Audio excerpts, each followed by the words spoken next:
लोकतंत्र में आलोचना अनिवार्य है, वरना लोकतंत्र बर्बाद हो जाएगा जी।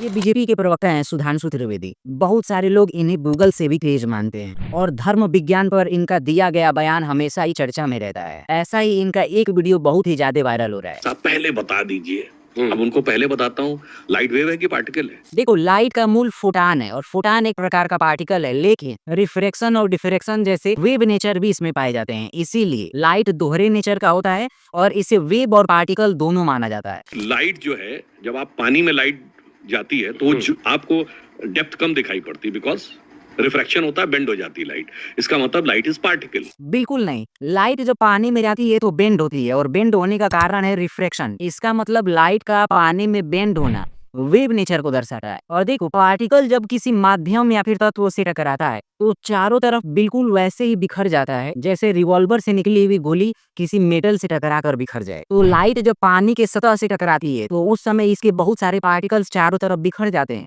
लेकिन गहराई में वेव नेचर की तरह लाइट बेंड भी होती है। इसीलिए पानी में लाइट वेव और पार्टिकल दोनों ही नेचर को प्रदर्शित करती है, क्योंकि मीडियम में प्रवेश करने के बाद वो पार्टिकल की तरह बिहेव करती।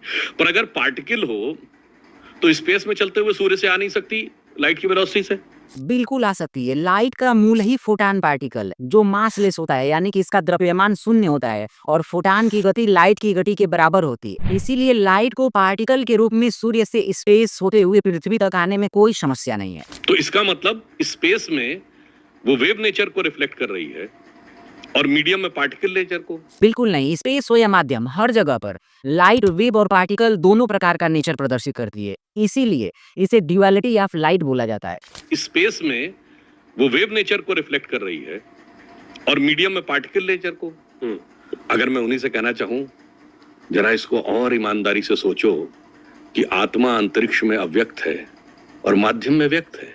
अब मैं क्या कहूँ, भाई ने एकदम से बात और जज्बात दोनों ही बदल दिए। बेसिक साइंस की बात करने वाले गूगल बाबा को जिसने थोड़ी भी फिजिक्स पढ़ी होगी, न तो बेसिक साइंस ही पता है न बेसिक फिलोसफी। फिजिक्स का उदाहरण फिलोसफी को प्रूफ करने के लिए दे रहे हैं। और चलो मान भी लेता हूँ कि सोल और लाइट का नेचर एक प्रकार का है, तो 1990 से 2001 के बीच हुए एक शोध में लाइट को वैज्ञानिकों ने फ्रीज करके दिखा दिया। तो क्या ऐसे ही आत्मा को फ्रीज किया जा सकता है? बताना जरूर सुधांशु जी, आपको मैं ये वीडियो टैग कर दूंगा और देखता हूँ आप इसका क्या जवाब देते हैं। और मेरे दर्शकों को यदि ये वीडियो अच्छी लगी हो तो लाइक करो, दबा के शेयर करो। नमस्कार, जय हिंद।